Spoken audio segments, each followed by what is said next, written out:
सखर में बेगम नुसरत Bhutto women university जी final year जी शागिर्दियाणी नर्जिस बंबरो एक बाअसर वडेरे ऐं संदसि साथियुनि ते हिरासा करण अगवा करण जी कोशिश ऐं ज़िंदगीअ लाइ ख़तरे जा संगीन इल्ज़ाम लगाया आहिनि।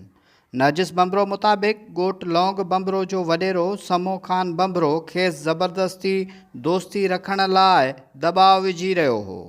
इनकार करण ते संदसि गुंडनि सजाद ख़ान, मोहम्मद ज़मीर, दिलावर, हुबदार घर में घिरी अगवा करण जी कोशिश कई, जंहिं दौरान मुज़ाहिमत सबबि संदसि कपिड़ा पिणु फाटी पिया।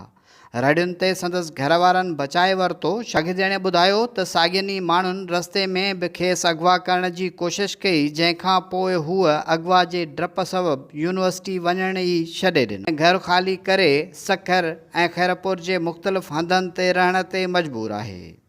हुन ॿुधायो त वाक़े जी FIR सालियापट थाणे ते दाख़िल आहे, पर नर्जिस बंबरो इल्ज़ाम लॻायो त पुलिस जवाबदारनि खे गिरफ़्तार नथी करे, जॾहिं त उहे अञा ताईं संदसि पीछो करे रहिया आहिनि। हिन मामले में सखर जे अदालत में जवाबदारनि पारां उबूरी ज़मानत जी दरख़्वास्त दाख़िल कई वई, जंहिं ते सेकंड एडिशनल जज ॿुधणी कई। अदालत समो ख़ान बंबरो समेत 6 ॼणनि जी ज़मानत मंज़ूर करे वरिती ऐं ईंदड़ ॿुधणी 15 अगस्त ते मुक़ररु करे छॾी। नर्जिस बंबरो जो चवणु आहे त ज़ालिम वडेरे जे करे संदसि तालीम ऐं ज़िंदगी तबाह थी वई आहे। हुन वज़ीर आला ऐं IG सिंध ऐं लाॻापियल अख़्तियारियुनि खां मुतालबो कयो आहे त खेसि तहफ़ुज़ फ़राहम कयो वञे ऐं बाअसर जवाबदार ख़िलाफ़ क़ानूनी कार्रवाई